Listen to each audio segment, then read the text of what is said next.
Hello. Dominic and ladies purse Mammootty അഭിനയിച്ച് Mammootty company നിർമ്മിച്ച് ഗൗതം വാസുദേവ് മേനോൻ സംവിധാനം ചെയ്ത Dominic and the ladies purse.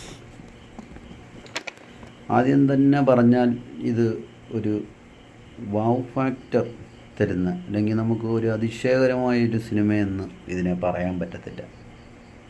ഒരു പതിഞ്ഞ താളത്തിൽ തുടങ്ങി പതിഞ്ഞ താളത്തിൽ അവസാനിക്കുന്ന സാധാ ഒരു സിനിമയാണ് ലേഡീസ് ആൻഡ് സ്പേസ് എന്ന ഈ ചിത്രം. Dominic and the ladies and purse.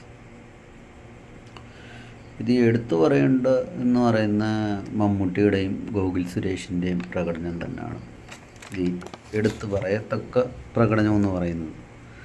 പിന്നെ ഷൈൻ ടോം ചാക്കോ, വിജയ് ബാബു, വിനീത്, ലേന സിദ്ദീഖ് എന്നിവരൊക്കെ ഇതിൽ അഭിനയിക്കുന്നുണ്ടെങ്കിലും പറയത്തക്ക ഒരു റോളല്ല അവർക്ക്.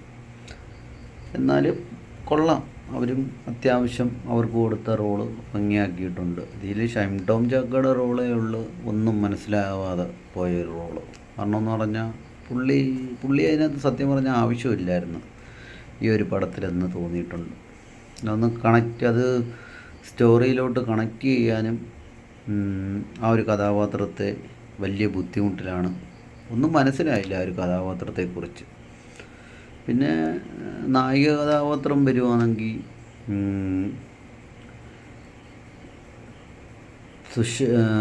സുഷ്മിത ഭട്ടും വിജയ് വെങ്കടേഷ് അവരെയൊക്കെ എതിർത്ത് നല്ല പ്രകടനമാണ് അവർ. പിന്നെ നീരജ് രാജനും സൂര്യരാജനുമാണ് ഇതിൻ്റെ കഥ എഴുതിയേക്കുന്നത്. കഥയും തിരക്കഥയും GVM കൂടെ ചേർന്നാണ് എഴുതിയേക്കുന്നത്. പിന്നെ ഒരു പാട്ടേ ഉള്ളൂ, അത് അത്യാവശ്യം കുഴപ്പമില്ലത്. ഇങ്ങനെ പോന്നു. എഡിറ്റിങ്ങിലും പോരായ്മയുണ്ട്, എന്നാലും കൊള്ളാം. ആൻ്റണിയാണ് എഡിറ്റിങ്. പിന്നെ വിഷ്ണുദേവാണ് ഇതിൻ്റെ ഛായാഗ്രഹണം. എന്നാലും കൊള്ളാം. നമ്മളൊരു ഓവറോൾ നോക്കുകയാണെങ്കിൽ പടം കണ്ടിരിക്കാം, നമുക്ക് ശരാശരിയിലും കണ്ടിരിക്കാം. വൺ ടൈം വാച്ചുകളല്ല, അതിലും മേലെയാണ് പടം. അവസാന 30 മിനിറ്റൊക്കെ നല്ല രസമുണ്ട് കണ്ടുകൊണ്ടിരിക്കാൻ.